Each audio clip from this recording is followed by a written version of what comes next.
Hello student, यह book Arihant का CG TET का छत्तीसगढ़ पात्रता परीक्षा गणित और विज्ञान का बुक है। यह अरिहंत का बुक है जिसे आप ऑनलाइन या ऑफलाइन परचेज कर सकते हैं। यह जो है 1 फरवरी 2026 को होने वाली एग्ज़ाम के लिए बहुत ही ज़्यादा महत्वपूर्ण है। इसमें से बहुत से क्वेश्चंस आने की संभावना है। तो आज से हम इसमें से ही एमसीक्यू क्वेश्चंस करेंगे, जिसमें से आपका पहला एमसीक्यू क्वेश्चन है सीडीपी का। आपकी कक्षा में एक बालक बड़ों से तू तड़ाक करके बोलता है। बालक के इस अशिष्ट व्यवहार को दूर करने के लिए आप क्या करेंगे? बालक को सबके सामने प्रताड़ित करेंगे। बालक के माता पिता से उसे प्रताड़ित करने को कहेंगे। बालक को समझाएंगे कि अपने से बड़ों को आप कहा जाता है तथा साथ ही आप भी अपने से बड़ों को भूल कर तू तड़ाक नहीं करेंगे। आप बालक को आप कर कर संबोधित करने लगेंगे। तो इसका सही आंसर हो जाएगा ऑप्शन सी। बालक को समझाएंगे कि अपने से बड़ों को आप कहा जाता है तथा साथ में आप भी अपने से बड़ों को भूलकर तूड़ तड़ाक भी नहीं करेंगे। पूर्व प्राथमिक शिक्षा ग्रहण करने के लिए उपयुक्त आयु है 2 से 6 वर्ष, 6 से 12 वर्ष, 12 से 18 वर्ष, 18 से 24 वर्ष। तो इसका सही आंसर हो जाएगा ऑप्शन ए 2 से 6 वर्ष। निम्नलिखित में से क्या मानव की ज्ञानेंद्रिय नहीं है? गला, नाक, आँख, जीभ। तो इसका सही आंसर हो जाएगा ऑप्शन ए गला। निम्न के विकास के का संबंध निम्न में से क्या संबंधित नहीं है? कार्यक्षमता में वृद्धि, व्यवहार में परिवर्तन, स्वभाव एवं दृष्टिकोण में परिवर्तन, आकार में परिवर्तन। तो इसका सही आंसर हो जाएगा ऑप्शन डी आकार में परिवर्तन। आप अपनी कक्षा में कुछ छात्रों को चुनकर 6 महीने में उनमें होने वाले विकास की एक रिपोर्ट तैयार करना चाहते हैं। इसके लिए आप निम्न में से क्या चुनेंगे? प्रत्येक माह उसकी लंबाई मापेंगे, प्रत्येक माह उसका वजन तौलेंगे, प्रत्येक माह उसके आकार में होने वाली परिवर्तन की जांच करेंगे, प्रत्येक माह उसकी रुचियों, आदतों, दृष्टिकोण, स्वभाव, व्यक्तित्व, व्यवहार आदि के परिवर्तनों की जांच करेंगे। तो इसका सही आंसर हो जाएगा ऑप्शन डी। प्रत्येक माह उनकी रुचियों, आदतों, दृष्टिकोण, स्वभाव, व्यक्तित्व, व्यवहार आदि के बारे में परिवर्तनों की जांच करेंगे। आप अपनी कक्षा में बच्चों में ईमानदारी की शिक्षा देना चाहते हैं। इसके लिए आप बेईमान बच्चों को कठोर दंड देंगे, बच्चों के समक्ष ईमानदारी के महत्व पर विस्तारपूर्ण प्रकाश डालेंगे, ईमानदार बच्चों को पुरस्कृत करेंगे, बच्चों को ईमानदार व्यक्तियों में सफलता के लिए उदाहरण देंगे। तो इसका सही आंसर हो जाएगा ऑप्शन सी, ईमानदार बच्चे को पुरस्कृत करेंगे। विकास की सबसे जटिल अवस्था कौन सी है? शैशवावस्था, किशोरावस्था, युवावस्था, वृद्धावस्था। तो इसका सही आंसर हो जाएगा ऑप्शन बी किशोरावस्था। मैं कौन हूँ, क्या हूँ, मैं कुछ भी हूँ, ऐसी प्रबल विकास किस ओर इंगित करता है? किशोरावस्था की ओर, प्रौढ़ावस्था की ओर, पूर्व बाल्यावस्था की ओर, बाल्यावस्था की ओर। तो इसका सही आंसर हो जाएगा ऑप्शन ए किशोरावस्था की ओर। जब किसी किशोर में किसी वस्तु, समय या परिस्थिति के लिए निजी स्तर पर निर्णय लेने की क्षमता का विकास परिपक्व होने लगता है तो इस विकास को कहते हैं परिपक्वता, संज्ञानात्मक विकास, आध्यात्मिक विकास, उपरोक्त में से कोई नहीं। तो इसका सही आंसर हो जाएगा ऑप्शन बी संज्ञानात्मक विकास। मानव विकास एक निरंतर चलने वाली प्रक्रिया है, यह विचार संबंधित है अंतः संबंध का सिद्धांत, निरंतरता का सिद्धांत, एकीकरण का सिद्धांत, अंतःक्रिया का सिद्धांत। तो इसका सही आंसर हो जाएगा ऑप्शन बी निरंतरता का सिद्धांत। मानव का विकास निम्न में से किस पर निर्भर करता है? उसके वृद्धि पर, उसके वातावरण पर, उसकी बुद्धि पर, उसकी वृद्धि एवं वातावरण से मिलने वाली परिपक्वता पर। तो इसका सही आंसर हो जाएगा ऑप्शन डी उसकी वृद्धि तथा वातावरण से मिलने वाली परिपक्वता पर। उच्च प्राथमिक स्तर के बालक की विशेषता नहीं है कार्यों को शीघ्रता से करना, डेटिंग करना, विभिन्न प्रकार के व्यवहार प्रदर्शित करना, सफलता के लिए अनुभव की चाह रखना। तो इसका सही आंसर हो जाएगा ऑप्शन सी विभिन्न प्रकार के व्यवहार प्रदर्शन करना। निम्नलिखित अवस्थाओं में से डेटिंग किस अवस्था का एक प्रमुख विशेषता है? पूर्व बाल्यावस्था, बाल्यावस्था, किशोरावस्था, प्रौढ़ावस्था। तो इसका सही आंसर हो जाएगा ऑप्शन सी किशोरावस्था। प्राथमिक स्तर पर एक अच्छे विद्यालय शिक्षक की सबसे महत्वपूर्ण विशेषताएं हैं पढ़ने की उत्सुकता, धैर्य व दृढ़ता, विषयों में ज्ञान दक्षता, शिक्षण पद्धतियों की ज्ञान दक्षता। तो इसका सही आंसर हो जाएगा ऑप्शन बी धैर्य एवं दृढ़ता। निम्नलिखित कथनों में से मानव विकास के संबंध में कौन सा कथन सत्य है? सामान्य से सामान्य की ओर, सामान्य से विशिष्ट की ओर, विशिष्ट से सामान्य की ओर, विशिष्ट से विशिष्ट की ओर। तो इसका सही आंसर हो जाएगा ऑप्शन बी सामान्य से विशिष्ट की ओर। कोई बच्चा किस अवस्था में पर्यावरण से प्रभावित होने लगता है? बाल्यावस्था में, किशोरावस्था में, शैशवावस्था में, प्रौढ़ावस्था में। तो इसका सही आंसर हो जाएगा ऑप्शन ए, बाल्यावस्था में। आप अपनी कक्षा के छात्रों को पूरी कक्षा में कहीं भी बैठने की अनुमति दे देते हैं। उसमें से कुछ छात्र समूह बनाकर बैठते हैं तो कुछ छात्र अपने आप बैठते हैं। परंतु आपकी कक्षा में कुछ छात्रों के अभिभावकों को यह पसंद नहीं आता है। इस स्थिति के में बेहतर तरीका क्या है? तो इसका सही आंसर हो जाएगा अभिभावकों को शिक्षक में विश्वास व्यक्त कर समस्या चर्चा करनी चाहिए। निम्न में से किसने सामाजिक अधिगम सिद्धांत प्रतिपादन किया है? डोलार्ड ने, मिलर ने, पियाजे ने, बंडूरा व वॉटसन ने। तो इसका सही आंसर हो जाएगा ऑप्शन डी, बंडूरा व वॉटसन ने। मानव विकास के संबंध में पुनर्बलन सिद्धांत निम्न में से किसने प्रतिपादित किया था? डोलार्ड एवं मिलर ने, बंडूरा एवं वॉटसन ने, पियाजे एवं मिलर ने, इनमें से कोई नहीं। तो इसका सही आंसर हो जाएगा ऑप्शन ए, डोलार्ड एवं मिलर ने। निम्न में से कौन सा सिद्धांत बाल विकास के वातावरण संबंधी कारकों को ही महत्व देता है? विकास क्रम की एकरूपता का सिद्धांत, सामाजिक अधिगम का सिद्धांत, निरंतरता का सिद्धांत, परस्पर संबंध का सिद्धांत। तो इसका सही आंसर हो जाएगा ऑप्शन बी, सामाजिक अधिगम का सिद्धांत। एक बालक पहले पूरे हाथ को, फिर अंगुलियों को, फिर हाथ व अंगुलियों को चलाना सीखता है। बाल विकास के संबंध में यह सिद्धांत कहलाता है परस्पर संबंध का सिद्धांत, सामाजिक अधिगम का सिद्धांत, एकीकरण का सिद्धांत, इनमें से कोई नहीं। तो इसका सही आंसर हो जाएगा ऑप्शन सी, एकीकरण का सिद्धांत। किसी बच्चे में विकास की प्रक्रिया आरंभ हो जाती है 2 वर्ष की आयु के बाद, 5 वर्ष की आयु के बाद, 7 वर्ष की आयु के बाद, माँ के गर्भ से ही। तो इसका सही आंसर हो जाएगा ऑप्शन डी, माँ के गर्भ से ही। विकास कभी न रुकने वाली एक प्रक्रिया है। इसका संबंध है निरंतरता के सिद्धांत से, व्यक्तित्व अंतर के सिद्धांत से, विकास क्रम की एकरूपता के सिद्धांत से, एकीकरण के सिद्धांत से। तो इसका सही आंसर हो जाएगा ऑप्शन ए, निरंतरता के सिद्धांत से। आप अपनी कक्षा में से 10 छात्रों का चुनाव करके 3 माह तक उनमें होने वाली विकास का अध्ययन करते हैं तो आपके द्वारा अध्ययन में निम्न में से क्या सत्य हो सकता है? सभी छात्रों में विकास एक ही दिशा में हुआ है, आधे आधे छात्रों में विकास एक ही दिशा में परंतु आधे छात्रों में विकास भिन्न दिशा में हुआ है, सभी छात्रों में विकास अलग अलग में हुआ है, इस संबंध में कुछ नहीं कहा जा सकता। तो इसका सही आंसर हो जाएगा ऑप्शन सी, इस सभी छात्रों में विकास अलग अलग हुआ है। बाल विकास में शैक्षिक निहितार्थ से संबंधित नहीं है। विद्यालय व समुदाय में को जोड़ना, प्रातःकालीन विद्यालय सभाओं को संबोधित करना, विद्यालय में बाग की देखभाल करना, पिछड़े व गंदे क्षेत्रों के लोगों की सेवा के लिए न जाना। तो इसका सही आंसर हो जाएगा ऑप्शन डी, पिछड़े व गंदे क्षेत्रों में लोगों की सेवा के लिए न जाना। आपकी कक्षा में एक छात्र कक्षा में काफ़ी बात करता है, घर पर विषय की पता करते हैं और पाते हैं कि वह घर में बहुत ही कम बात करता है, तो आप छात्र के विषय में क्या विचार करेंगे? विद्यालय प्रत्येक समय पर बच्चे से खूब बातें करने के अवसर देता है। शिक्षकों की यह मांग है कि बच्चे विद्यालय में खूब बात करें। वह बच्चे को घर पसंद नहीं है, उस बच्चे के विचारों को घर में मान्यता मिलती है। तो इसका सही आंसर हो जाएगा ऑप्शन डी, उस बच्चे के विचारों को विद्यालय में मान्यता मिलती है। डोलार्ड एवं मिलर के अनुसार अधिगम को कितने प्रमुख अवयवों में बांटा गया है? 1, 2, 3, 4। तो इसका सही आंसर हो जाएगा ऑप्शन डी, 4। विकास की दिशा होती है निश्चित, अनिश्चित, निश्चित व अनिश्चित दोनों प्रकार की, उपरोक्त में से कोई नहीं। तो इसका सही आंसर हो जाएगा ऑप्शन ए, निश्चित।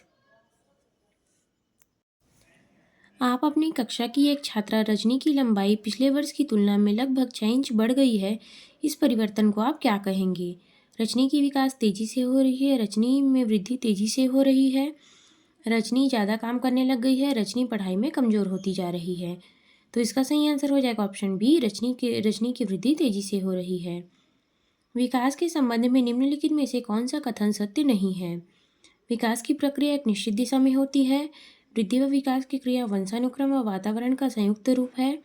किसी बच्चे में वृद्धि व विकास की गति को ध्यान में रखकर उसके आगे की बढ़ने की दिशा व स्वरूप के बारे में भविष्यवाणी नहीं की जा सकती है। विकास हमेशा सामान्य से विशिष्ट की ओर चलती है।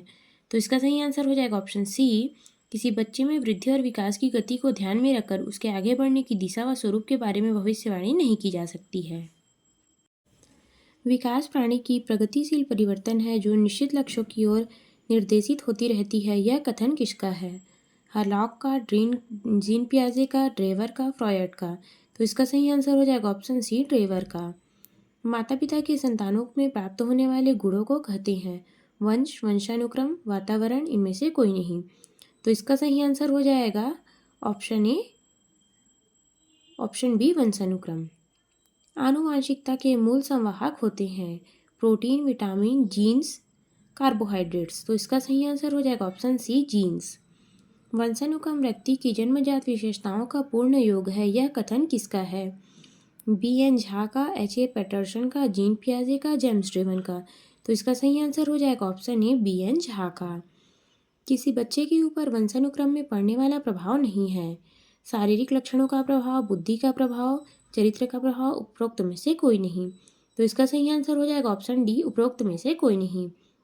निम्न में से कौन सा बुद्धिमान बच्चे के लक्षण नहीं है? प्रत्येक नए परिवेश में स्वयं को समायोजित कर लेना, अमूर्त रूप से हमेशा सोच विचार करना, लंबे निबंधों को बहुत जल्दी रट लेना, प्रवाहपूर्ण में उचित तरीके से संप्रेषण करना।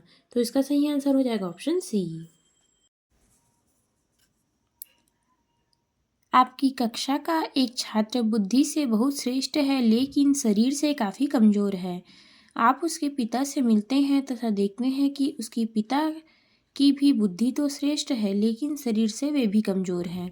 आपके अनुसार इसका कारण क्या हो सकता है? उसके घर में पौष्टिक खाना नहीं बनता है, दोनों पिछले कई वर्षों से बीमार हैं, यह उनके वंशानुक्रम का प्रभाव है। इस विचार से कुछ ठीक से नहीं कहा जा सकता।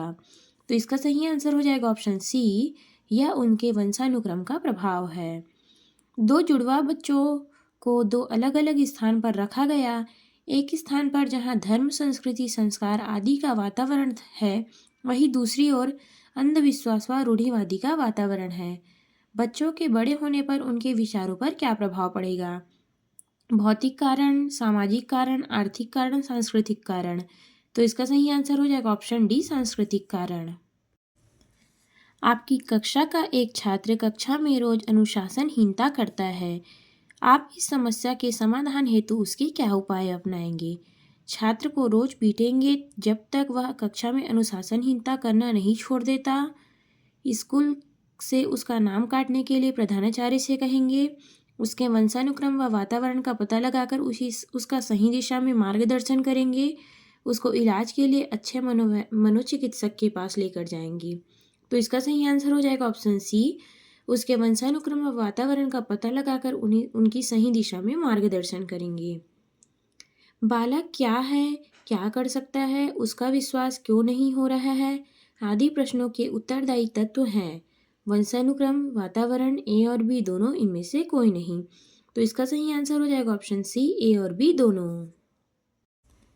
किसी छात्र का बौद्धिक विकास, शारीरिक विकास तथा संवेगात्मक विकास उसकी विकास की प्रक्रिया का कौन सा कारक है? आंतरिक कारक, बाह्य कारक, ए और बी दोनों, इनमें से कोई नहीं। तो इसका सही आंसर हो जाएगा ऑप्शन ए, आंतरिक कारक। चरित्र निर्माण को शिक्षा का एकमात्र उद्देश्य स्वीकार कर लेने से क्या हानियां हो सकती है? व्यवहार कुशलता की अवहेलना होती है, जीविकोपार्जन में सहायता नहीं मिलती है, व्यक्ति के सर्वांगीण विकास की अवहेलना हो सकती है, उपरोक्त में से उपरोक्त सभी। तो इसका सही आंसर हो जाएगा ऑप्शन डी, उपरोक्त सभी। निम्नलिखित में से कौन सा नियमित शिक्षा के अंतर्गत नहीं आता है? स्कूल, पुस्तकालय, धर्म, शिक्षण विधि? तो इसका सही आंसर हो जाएगा ऑप्शन सी, धर्म। किसी बच्चे के विकास का निर्धारण करने वाले संवेग एक महत्वपूर्ण आंतरिक कारक है। संवेग का शाब्दिक अर्थ है उत्तेजित दशा, तीव्र गति, क्रोधावस्था, भावना। तो इसका सही आंसर हो जाएगा ऑप्शन ए, उत्तेजित दशा। किस सिद्धांत के अनुसार भिन्न भिन्न व्यक्तियों में विकास की गति भी भिन्न भिन्न होती है? अनवरत विकास का सिद्धांत, विकास की गति का सिद्धांत, क्रमिक विकास का सिद्धांत, एकीकरण का सिद्धांत? तो इसका सही आंसर हो जाएगा ऑप्शन बी, विकास की गति का सिद्धांत। प्रत्येक छात्र स्वयं से भिन्न है, इस तथ्य का प्रमुख कारण आप क्या मानते हैं? भौतिक वातावरण, सामाजिक वातावरण, वंशानुक्रम, उपयुक्त सभी। तो इसका सही आंसर हो जाएगा ऑप्शन डी, उपयुक्त सभी। आज बाल अपराध की घटनाएं बढ़ती जा रही है, जिसके कारणवश शिक्षण प्रणाली में जटिलताएं आ रही है। आपके अनुसार प्रमुख कारण क्या है? दूषित वंशानुक्रम, दूषित वातावरण, टूटा परिवार, ये सभी। तो इसका सही आंसर हो जाएगा ऑप्शन डी, ये सभी। आप किसी नई कक्षा में गणित की शिक्षा के रूप में जाते हैं। आपको एक सफल और प्रभावी शिक्षण के लिए निम्न में से क्या कार्य करना चाहिए? व्यक्तिगत विभिन्नताओं का ज्ञान, अपने वेतन का ज्ञान, सहकर्मी की योग्यताओं का ज्ञान, ये सभी का ज्ञान। तो इसका सही आंसर हो जाएगा ऑप्शन ए, व्यक्तिगत विभिन्नताओं का ज्ञान। यदि आप किसी नई कक्षा में शिक्षण के लिए जाते हैं तो आप अपने शिक्षण को प्रभावी बनाने के लिए छात्रों की पहचान हो तो निम्न में से किसे चुनेंगे? सभी छात्रों की पूर्व शिक्षा की जानकारी लेंगे, सभी छात्रों की मानसिक स्वास्थ्य की जांच करेंगे, सभी छात्रों में बाह्य विभिन्नताओं के बारे में पता लगाएंगे, या उपरोक्त सभी। तो इसका सही आंसर हो जाएगा ऑप्शन सी, सभी छात्र की बाह्य गतिविधियों का पता लगाएंगे। वंशानुक्रम एवं वातावरण परस्पर है, निर्भर, पूरक, सहयोगी, ये सभी। तो इसका सही आंसर हो जाएगा ऑप्शन सी, सहयोगी। आप दिल्ली के किसी केंद्रीय विद्यालय के शिक्षक हैं। आपकी कक्षा में एक छात्र अफजल हिमाचल में रहने वाला है तथा एक अन्य छात्र सुदीप केरल का मूल निवासी है। आप दोनों के रंग, रूप, स्वभाव आदि में काफ़ी विभिन्नता देखते हैं। इसका प्रमुख कारण क्या हो सकता है? वातावरणीय प्रभाव, विद्यालय में दोनों का शैक्षिक स्तर, आपकी शिक्षण विधि, उपयुक्त सभी। तो इसका सही आंसर हो जाएगा ऑप्शन ए, वातावरणीय प्रभाव। सामाजिक व्यक्तित्व का विकास करने वाली प्रक्रिया कहलाती है? सामाजीकरण, व्यक्तिकरण, उदारीकरण, निजीकरण। तो इसका सही आंसर हो जाएगा ऑप्शन ए, सामाजीकरण। किसी बालक में सामाजीकरण में धर्म का महत्व है, आदर्शों में, अनुकरणों में, संस्कार में, ये सभी। तो इसका सही आंसर हो जाएगा ऑप्शन डी, ये सभी। किसी बच्चे का सामाजीकरण होता है पूर्व बाल्यावस्था में, किशोरावस्था में, या ऑप्शन डी, ये सभी। तो इसका सही आंसर हो जाएगा ऑप्शन डी, ये सभी। किसी बालक में समाज के द्वारा होने वाले सामाजीकरण है धार्मिक कट्टरता, जातीय प्रथा, राजनैतिक विचारधारा, उपरोक्त सभी। तो इसका सही आंसर हो जाएगा ऑप्शन डी, उपरोक्त सभी। आप अपनी कक्षा में बालकों के सामाजीकरण की प्रक्रिया को तेज करना चाहते हैं तो आप निम्न में से क्या कदम उठाएंगे? बालकों को स्कूल की परंपराओं से परिचित कराएंगे, बालकों में सामाजिक आदर्श स्थापित करेंगे, बालकों को समाज में प्रचलित मान्यताओं के विषय में जानकारी देंगे, उपरोक्त सभी। तो इसका सही आंसर हो जाएगा ऑप्शन डी, उपरोक्त सभी। आपकी कक्षा में बच्चों के सामाजिकरण में आपकी भूमिका है बच्चों के बौद्धिक विकास करने में, बच्चों को गृह कार्य करने में, बच्चों को दंड देने में, इनमें से कोई नहीं। तो इसका सही आंसर हो जाएगा ऑप्शन ए, बच्चों का बौद्धिक विकास करने में। बच्चों के सामाजिकरण का मुख्य साधन क्या होता है? घर, सड़क, मंदिर, तालाब। तो इसका सही आंसर हो जाएगा ऑप्शन ए, घर। निम्न में से क्या बच्चों के सामाजिकरण में प्रमुख स्थान रखता है? खेल, अच्छे कपड़े, बच्चे की सुंदरता, बच्चे की अच्छी पाठ्य पुस्तक। तो इसका सही आंसर हो जाएगा ऑप्शन ए, खेल। बच्चों में खेल सामाजिकरण में क्यों आवश्यक है? खेल से बच्चों में सुरक्षा की भावना आती है, खेल से बच्चों में हम की भावना आती है, खेल में बच्चों में नेतृत्व व अनुसरण की भावना आती है, या ऑप्शन डी, उपरोक्त सभी। तो इसका सही आंसर हो जाएगा ऑप्शन डी, उपरोक्त सभी। एक शिक्षक होने के नाते आप सामाजिक शिक्षण को क्यों महत्वपूर्ण मानते हैं? बच्चों के सामाजिकरण में सहायक होता है, बच्चों को अच्छे प्राप्तांक दिलाने में सहायक है, यह सबसे आसान तरीका होता है, उपरोक्त में से कोई नहीं। तो इसका सही आंसर हो जाएगा ऑप्शन ए, बच्चों के सामाजिकरण में सहायक है। आप अपनी कक्षा के बच्चों में सामाजिकरण की प्रक्रिया को तेज करने के लिए अपना बर्ताव रखेंगे। कठोर, स्नेह व सहानुभूतिपूर्ण, सामान्य, इनमें से कोई नहीं। तो इसका सही आंसर हो जाएगा ऑप्शन बी, स्नेह व सहानुभूतिपूर्ण। निचली कक्षाओं में शिक्षण की खेल पद्धति मूल रूप से आधारित है शारीरिक शिक्षा के कार्यक्रम के सिद्धांत पर, शिक्षण पद्धतियों के सिद्धांत पर, विकास की वृद्धि व मनोवैज्ञानिक सिद्धांतों पर, शिक्षण के समाजशास्त्री सिद्धांत पर। तो इसका सही आंसर हो जाएगा ऑप्शन सी, विकास व वृद्धि के मनोवैज्ञानिक सिद्धांत पर। निचली कक्षाओं में शिक्षण की खेल पद्धति आवश्यक है। बच्चों के सामाजिकरण में भूगोल के सिद्धांत हेतु, आर्थिक सिद्धांतों हेतु इनमें से कोई नहीं। तो इसका सही आंसर हो जाएगा ऑप्शन ए, बच्चों के सामाजिकरण में। किसी बच्चे में सामाजिकरण का प्रथम स्रोत क्या होता है? परिवार, स्कूल, मंदिर, जंगल। तो इसका सही आंसर हो जाएगा ऑप्शन ए, परिवार। निचली कक्षाओं में बच्चे विभिन्न प्रकार की खेल क्रियाओं में अपने खिलौनों को दूसरों के साथ मिल बांटकर खेलते हैं। इनमें बच्चों में सामाजिकरण की किस प्रक्रिया का विकास होता है? शारीरिक शिक्षा पर आधारित कार्यक्रमों का, विभिन्न प्रकार की शिक्षण पद्धतियों का, एकता एवं सहयोग की भावना का, अहम एवं उच्च निष्ठता का। तो इसका सही आंसर हो जाएगा ऑप्शन सी, एकता एवं सहयोग की भावना का।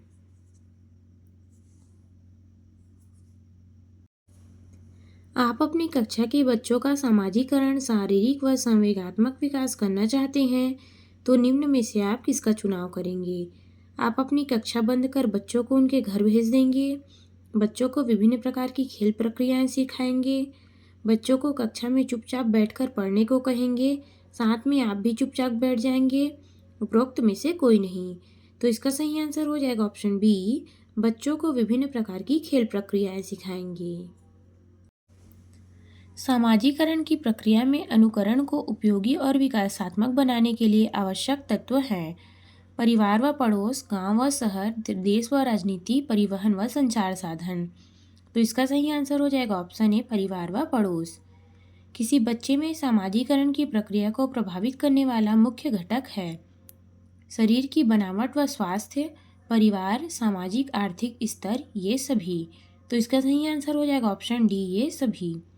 फ्रॉयड के अनुसार किसी बच्चे में सामाजिकरण की प्रक्रिया हेतु सर्वोत्तम आयु होती है: 3 वर्ष, 5 वर्ष, 8 वर्ष, 12 वर्ष। तो इसका सही आंसर हो जाएगा ऑप्शन बी, 5 वर्ष। सामाजिकरण की प्रक्रिया में किसी बच्चे में सामाजिक मूल्यों और सामाजिक प्रतिमानों को सीखने की संभावना निर्भर करती है। सामाजिकरण की प्रक्रिया में किसी बच्चे के सामाजिक मूल्यों व सामाजिक प्रतिमानों को सीखने की संभावना निर्भर करती है: बच्चों के शारीरिक वृद्धि पर, बच्चों के साथी समूह पर, बच्चे के घर के पास स्थित मंदिर पर, उपरोक्त में से कोई नहीं। तो इसका सही आंसर हो जाएगा ऑप्शन बी, बच्चे के साथी समूह पर। प्रतिद्वंदात्मक सामाजिकरण की अवस्था कौन सी है? शैशवावस्था, बाल्यावस्था, किशोरावस्था, प्रौढ़ावस्था। तो इसका सही आंसर हो जाएगा ऑप्शन बी, बाल्यावस्था। जीन पियाजे कहाँ के निवासी थे? Scotland, England, Switzerland, Greenland. तो इसका सही आंसर हो जाएगा ऑप्शन सी, स्विट्जरलैंड। निम्न में से नैतिक वृद्धि की अवस्थाओं की अवधारणा प्रस्तुत किसने की है? कोलबर्ग ने, पियाजे ने, एरिक्सन ने, स्किनर ने। तो इसका सही आंसर हो जाएगा ऑप्शन डी, स्किनर ने। बच्चे दुनिया के बारे में अपनी समझ का सृजन करते हैं, निम्न में से किसका कथन है? पियाजे का, सीसर्स का, फ्रॉयड का, रॉबर्ट का। तो इसका सही आंसर हो जाएगा ऑप्शन ए, पियाजे का। निम्न में से किसका कथन है कि ज्ञानात्मक विकास नकल आधारित न होकर खोज आधारित है? जीन पियाजे का, कोलबर्ग का, स्किनर का, वाइगोत्स्की का। तो इसका सही आंसर हो जाएगा ऑप्शन ए, जीन पियाजे का। निम्नलिखित में से किसने बच्चों की अंतःक्रिया को उसके विकास का मूल आधार माना है?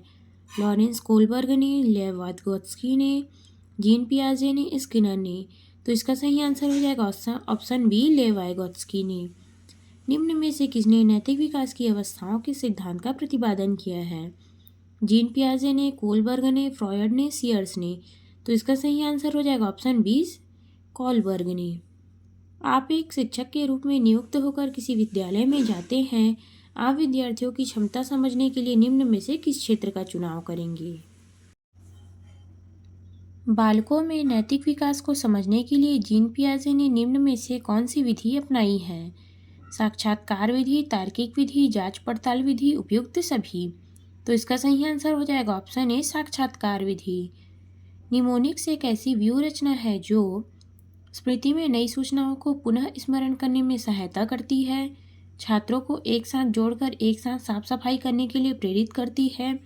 छात्रों के समूह को स्कूल छोड़कर भाग जाने के लिए प्रेरित करती है। उपरोक्त में से कोई नहीं। तो इसका सही आंसर हो जाएगा ऑप्शन ए, स्मृति की नई सूचनाओं को पुनः स्मरण करने में सहायता करती है। बालक के व्यवहार के अध्ययन में निम्नलिखित में से किस विधि में बालक के माता पिता, भाई बहन व शिक्षकों से जानकारी प्राप्त की जाती है? व्यक्तिगत इतिहास की विधि, निरीक्षण विधि, प्रश्नावली विधि, साक्षात्कार विधि। तो इसका सही आंसर हो जाएगा ऑप्शन ए, व्यक्तिगत इतिहास की विधि। पियाजे के अनुसार कोई बच्चा किस अवस्था में अपने परिवेश की वस्तुओं को पहचानने और उसमें विभेद करने लगता है? इंद्रिय जनित गामक अवस्था, पूर्व संक्रियात्मक अवस्था, मूर्त संक्रियात्मक अवस्था, अमूर्त संक्रियात्मक अवस्था। तो इसका सही आंसर हो जाएगा ऑप्शन बी, पूर्व संक्रियात्मक अवस्था। वाइगॉत्स्की के अनुसार बच्चे अपने साथी समूह के सक्रिय सदस्य कब होते हैं? पूर्व बाल्यावस्था में, बाल्यावस्था में, किशोरावस्था में, प्रौढ़ावस्था में। तो इसका सही आंसर हो जाएगा ऑप्शन सी, किशोरावस्था में। पियाजे ने किसी बच्चे के विचारों में नए विचारों के समावेश होने को क्या कहा है? व्यवस्थापन, खोज, आत्मसातीकरण, निर्माण। तो इसका सही आंसर हो जाएगा ऑप्शन सी, आत्मसातीकरण। बच्चों के विकास से संबंधित खोज व निर्माण का सिद्धांत निम्न में से किसने दिया था? स्किनर ने, रॉबर्ट ने, जीन पियाजे ने, वाइगॉत्स्की ने। तो इसका सही आंसर हो जाएगा ऑप्शन सी, जीन पियाजे ने। जीन पियाजे के अनुसार कितने वर्ष की आयु तक के बच्चों में संज्ञानात्मक विकास का भाव पाया जाता है? 4 वर्ष, 6 वर्ष, 8 वर्ष, 12 वर्ष। तो इसका सही आंसर हो जाएगा ऑप्शन बी, 6 वर्ष। बच्चों में आधारहीन आत्मचेतना का संबंध उसके विकास की किस अवस्था से संबंधित होता है? पूर्व बाल्यावस्था, बाल्यावस्था, किशोरावस्था, इनमें से कोई नहीं। तो इसका सही आंसर हो जाएगा ऑप्शन सी, बाल्यावस्था। वाइगॉत्स्की के अनुसार किसी बालक के विकास की संपूर्ण महत्वपूर्ण योगदान किसका होता है? परिवार का, विद्यालय का, समाज का, धर्म का। तो इसका सही आंसर हो जाएगा ऑप्शन सी, समाज का। वाइगॉत्स्की के अनुसार बालक के विकास में सबसे महत्वपूर्ण योगदान किसका होता है? परिवार का, विद्यालय का, समाज का, इनमें से कोई नहीं। तो इसका सही आंसर हो जाएगा ऑप्शन सी, समाज का। पूर्व माध्यमिक बच्चों के लिए निम्न में से कौन सी क्रिया एक कार्यात्मक क्रिया का स्वरूप है? अपने साथ की आयु के बच्चों में घुल मिल जाना, मिट्टी के खिलौने को 2 भागों में तोड़कर उसे दोबारा जोड़ना, 10 तक के पहाड़ों को मुँह जुबानी याद कर लेना, माध्यमिक कक्षा की किताबों को अध्ययन कर लेना। तो इसका सही आंसर हो जाएगा ऑप्शन बी, मिट्टी के खिलौने को 2 भागों में तोड़कर उसे दोबारा जोड़ना। आप अपनी कक्षा के बच्चों में बौद्धिक विकास में परिपक्वता लाना चाहते हैं। इसके लिए आपको निम्न में से किसका चुनाव करना होगा? बच्चों के समक्ष आने वाली समस्याओं को सुलझाने में उसकी मदद करेंगे, बच्चों को खूब गृह कार्य देंगे, बच्चों को कक्षा में चुपचाप बैठने को कहेंगे, उपरोक्त सभी। तो इसका सही आंसर हो जाएगा ऑप्शन ए, बच्चों के समक्ष सुलझाने में मदद करेंगे। वर्तमान में बाल केंद्रित शिक्षा पर जोर दिया जाता है। निम्न में से कौन सी बाल केंद्रित शिक्षा की विशेषता नहीं है? बालक का सर्वांगीण विकास पर जोर देना, बालक को मनोवैज्ञानिक समझना, बालक के केवल तथ्यात्मक ज्ञान पर अवगत कराने पर जोर देना, बालक के मनोविज्ञान को समझते हुए इनकी समस्याओं को दूर करना। तो इसका सही आंसर हो जाएगा ऑप्शन सी, बालक को केवल तथ्यात्मक ज्ञान से अवगत कराने पर जोर देना। आजकल शिक्षा के विभिन्न आधारों पर विशेष जोर दिया जाता है। आधुनिक शिक्षा प्रणाली के समर्थक के रूप में आपके अनुसार बालक की शिक्षा निम्न में से किस पर आधारित होनी चाहिए? बालक के आर्थिक स्तर पर, बालक के सामाजिक स्थिति पर, बालक की इच्छा व रुचि पर, बालक की मूल प्रवृत्तियों, प्रेरणाओं व संवेगों पर। तो इसका सही आंसर हो जाएगा ऑप्शन डी, बालक की मूल प्रवृत्तियों, प्रेरणाओं व संवेगों पर। बाल केंद्रित शिक्षा के समर्थक के तौर के अनुसार निम्नलिखित में से किसका महत्व अधिक है? शिक्षा बालक के व्यक्तित्व का कहाँ तक विकास कर पाता है? शिक्षक कितना ज्ञानी, आकर्षक व गुणयुक्त है? शिक्षक अपने विद्यालय में कितना अधिक भव्य दर्शा पाता है? शिक्षक की पहचान का दायरा कितना विस्तृत है? तो इसका सही आंसर हो जाएगा ऑप्शन ए, शिक्षक बालक के व्यक्तित्व का कहाँ से कहाँ तक विकास कर पाता है। प्रगतिशील शिक्षा के अंतर्गत निम्न में से किस बात पर ध्यान रखा जाता है? इसके शिक्षण की विधि अधिक व्यवहारिक होने पर जोर दिया जाता है। इसमें सिद्धांतों में रटने पर जोर दिया जाता है। इसमें बालक की प्रगति के लिए सैद्धांतिक शिक्षा की दी जाती है। इसमें बालक के केवल नैतिक व सामाजिक विकास पर जोर दिया जाता है। तो इसका सही आंसर हो जाएगा ऑप्शन ए। इसमें शिक्षण विधि को अधिक व्यवहारिक करने पर जोर दिया जाता है। प्रगतिशील शिक्षा के अंतर्गत बालक में आत्मानुशासन के विकास के लिए किस बात पर जोर दिया जाना चाहिए? अनुशासन बनाए रखने के सख्त आदेश पर, बालक के उत्तरदायित्व की भावना के विकास पर। प्रगतिशील शिक्षा के अंतर्गत आत्मानुशासन के विकास पर जोर नहीं दिया जाता है। आत्मानुशासन के लिए विभिन्न दृष्टांतों के द्वारा बालक के समझाने पर। तो इसका सही आंसर हो जाएगा ऑप्शन ए। अनुशासन बनाए रखने के लिए सख्त आदेश पर।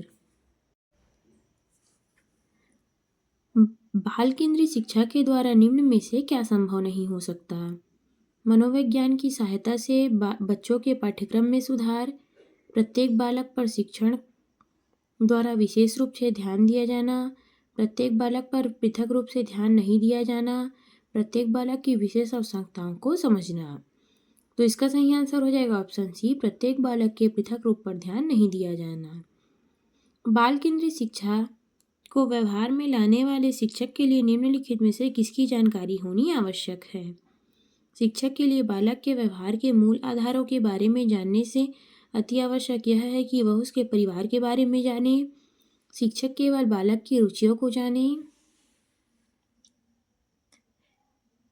तो इसका सही आंसर हो जाएगा ऑप्शन डी। बालक के संबंध में शिक्षक को उसके व्यवहार के मूल आधारों, आवश्यकताओं, मानसिक स्तर, रुचियों, योग्यताओं व व्यक्तित्व इत्यादि का विस्तृत ज्ञान होना चाहिए। प्रोजेक्ट प्रणाली का उपयोग निम्न में से किस शिक्षा पद्धति के अंतर्गत किया जाता है? पारंपरिक शिक्षा, प्रगतिशील शिक्षा, वैदिक शिक्षा, इनमें से कोई नहीं। तो इसका सही आंसर हो जाएगा ऑप्शन बी। प्रगतिशील शिक्षा। बाल केंद्रित शिक्षा के पाठ्यक्रम के संदर्भ में निम्न में से कौन सा कथन सही नहीं है? पाठ्यक्रम का विकास व्यक्तिगत विभिन्नताओं, प्रेरणाओं, मूल्यों एवं सीखने के सिद्धांतों के मनोवैज्ञानिक ज्ञान के आधार पर किया जाना चाहिए। पाठ्यक्रम बनाने में शिक्षक यह ध्यान रखता है कि शिक्षार्थी समाज की क्या आवश्यकताएं हैं और सीखने में कौन सी क्रियाएं हैं ये आवश्यक सर्वोत्तम रूप से पूर्ण हो सकती है। पाठ्यक्रम बनाते समय शिक्षक की आवश्यकताओं व विद्यालय में उपलब्ध सुविधाओं को ध्यान में रखा जाना चाहिए। क्रियात्मक होने के लिए प्रत्येक पाठ्यक्रम की एक समुचित मनोवैज्ञानिक आधार स्थापित हो। तो इसका सही आंसर हो जाएगा ऑप्शन सी। पाठ्यक्रम बनाते समय शिक्षक की आवश्यकताओं व विद्यालयों पर उपलब्ध सुविधाओं को ध्यान में रखा जाना चाहिए। किसी बच्चे में अमूर्त विचारों के संदर्भ में उनकी सोचने की योग्यता क्या कहलाती है? उसका अधिगम, उसकी बुद्धि, उसकी कार्यप्रणाली, उसकी तेज दृष्टि। तो इसका सही आंसर हो जाएगा ऑप्शन बी। उसकी बुद्धि। आप कक्षा 7 के अध्यापक हैं। आप अपनी कक्षा के सभी छात्रों की बुद्धि लब्धि का परीक्षण करते हैं। आप पाते हैं कि उसकी पूरी कक्षा में रमा और अशोक की बुद्धि लब्धि 130 से ऊपर है। तो रमा और अशोक है। मानसिक विकलांग छात्र, सामान्य छात्र, प्रतिभाशाली छात्र, प्रशिक्षणी मानसिक विकलांग। तो इसका सही आंसर हो जाएगा ऑप्शन सी। प्रतिभाशाली छात्र। बुद्धि लब्धि का प्राप्तांक करने हेतु सही विधि है। तो इसका सही आंसर हो जाएगा, आप इसे माका से याद कर सकते हैं, मानसिक आयु बटे कालक्रमिक आयु गुणा 100। आप कक्षा 8 के कक्षाध्यापक हैं। आपकी कक्षा में सुरेश नाम का एक लड़का पढ़ता है जिसकी आयु 15 वर्ष है। उसकी मानसिक आयु 18 वर्ष है। तो आप उसकी बुद्धि लब्धि पाएंगे 100, 110, 120, 140। तो इसका सही आंसर हो जाएगा ऑप्शन सी 120। आपकी कक्षा का एक छात्र राजू एक सृजनशील छात्र है तो उसकी बुद्धि का स्वरूप होगा औसत से कम, औसतन, औसत से अधिक कह नहीं सकते। तो इसका सही आंसर हो जाएगा ऑप्शन सी औसत से अधिक। आपकी कक्षा में 60 बच्चे हैं जिसमें से 10 बच्चों की बुद्धि लब्धि 70 से कम है। तो आप उस छात्रों को किस समूह में रखेंगे? प्रतिभाशाली छात्र, पिछड़े छात्र, छेड़ बुद्धि वाले छात्र, सृजनशील छात्र। तो इसका सही आंसर हो जाएगा ऑप्शन सी छेड़ बुद्धि वाले छात्र। बुद्धि के प्रतिदर्श सिद्धांत के प्रतिपादन निम्न में से किसने किया था? थॉमसन ने, स्पीयरमैन ने, थॉर्नडाइक ने, बिने ने। तो इसका सही आंसर हो जाएगा ऑप्शन ए थॉमसन ने। आप अपनी कक्षा के एक छात्र राजन पढ़ाई खेलकूद सामूहिक कार्यक्रम में सर्वश्रेष्ठ प्रदर्शन करता है। इसका अर्थ है कि वह एक क्षीण बुद्धि वाला छात्र है, तर्कशील छात्र है, बहुआयामी बुद्धि वाला छात्र है, उपरोक्त में से कोई नहीं। तो इसका सही आंसर हो जाएगा ऑप्शन सी, बहुआयामी बुद्धि वाला छात्र है। आप पिछले कई वर्षों से शिक्षण कर रहे हैं। आपने अपने अनुभव के आधार पर पाया कि बहुआयामी छात्र निपुण होते हैं खेलकूदों में, केवल शैक्षिक कार्यक्रमों में, कई प्रकार के कौशलों में, उपरोक्त सभी। तो इसका सही आंसर हो जाएगा ऑप्शन सी, कई प्रकार के कौशलों में। निम्न में से सर्वश्रेष्ठ बुद्धि लब्धि शब्द किसने परिभाषित किया? कैपिल ने, बिने ने, स्पीयरमैन ने, स्टर्न ने। तो इसका सही आंसर हो जाएगा ऑप्शन डी, स्टर्न ने। क्रिस्टलाइट संबंध है मानसिक विकार को समझने के लिए एक सामान्य योग्यता, व्यवहार संबंधी विकारों को दूर करने की संबंधित एक सामान्य योग्यता, अनुभव अधिगम व वातावरण संबंधी कारकों पर आधारित एक सामान्य योग्यता, पठन विकार पर आधारित एक सामान्य योग्यता। तो इसका सही आंसर हो जाएगा ऑप्शन सी, अनुभव अधिगम एवं वातावरण संबंधी कारकों पर आधारित एक सामान्य योग्यता। बुद्धि से संबंधित द्विकारक सिद्धांत के प्रतिपादक निम्न में से किसने किया था? बिने ने, स्पीयरमैन ने, स्टर्न ने, जीन पियाजे ने। तो इसका सही आंसर हो जाएगा ऑप्शन बी, स्पीयरमैन ने। बुद्धि के इकाई सिद्धांत के प्रतिपादक हैं थॉर्नडाइक, जेबी वॉटसन, विलियम वुंड, स्टर्न व जॉनसन। तो इसका सही आंसर हो जाएगा ऑप्शन डी, स्टर्न व जॉनसन। स्टैनफोर्ड बिने स्केल बुद्धि परीक्षण किस वर्ष के बालकों के लिए है? 5 से 15, 3 से 15, 2 से 14, 4 से 14 वर्ष। तो इसका सही आंसर हो जाएगा ऑप्शन सी, 2 से 14 वर्ष। किसी छात्र में किशोरावस्था के बाद तीव्र विकास होता है? अमूर्त चिंतन संबंधी योग्यताओं का, तर्क संबंधी योग्यताओं का, पठन संबंधी योग्यताओं का, उपरोक्त सभी। तो इसका सही आंसर हो जाएगा ऑप्शन ए,